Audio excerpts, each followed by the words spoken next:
La visite de Nicolas Sarkozy aux États-Unis, elle ressemble bel et bien à une opération séduction. Et au pas de charge, dîner avec George Bush, rencontre avec des chefs d'entreprise.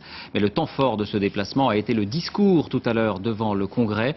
Le président de la République a prononcé une ode à l'Amérique. Il a été ovationné sur place à Washington. Michael Darmon, Stéphane Guillemot. Main sur le cœur face à un Congrès qui l'ovationne. C'est la déclaration d'amour de Nicolas Sarkozy à l'Amérique. La France a pu compter sur le courage des soldats américains.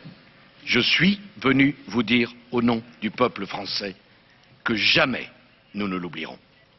Et les pères dans mon pays ont emmené leurs fils voir les grands cimetières où sous des milliers de croix blanches dorment, si loin de chez eux, des milliers de jeunes soldats américains qui sont tombés, non pas pour défendre leur propre liberté, mais la liberté de tous les autres. Tout y passe, de Martin Luther King au 11 septembre, le chef de l'État est plusieurs fois interrompu par des applaudissements au fur et à mesure qu'il feuillette l'album d'une Amérique idéale. Ma génération, sans venir sur votre territoire, a partagé tous vos rêves. Dans l'imaginaire de ma génération, il y a la conquête de l'Ouest et Hollywood. Il y a Elvis Presley, qu'on n'a peut-être pas l'habitude de citer dans ces murs. Mais pour ma génération, il est universel. Il y a Duke Ellington, il y a Hemingway, il y a John Wayne. Pas d'acteur hier à la Maison Blanche, mais une soirée de gala pour la France. Je m'appelle Marie-Joseph Paul Yves Gilbert Dumotier, marquis de Lafayette.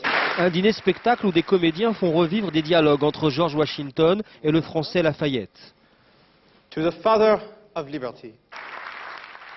C'est un peu au théâtre ce soir à la Maison Blanche, décor de George Bush, mais mise en scène de Nicolas Sarkozy.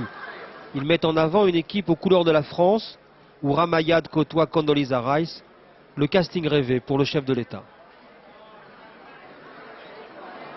Mais je suis venu vous dire qu'on peut être l'ami de l'Amérique et gagner les élections en France. Je porte un toast à votre pays, ce vieil ami de l'Amérique. Nicolas Sarkozy sait que George Bush, en fin de mandat, est un président impopulaire. Alors il célèbre l'amitié entre les peuples français et américains pour préserver l'équilibre avant la campagne présidentielle ici. Bon,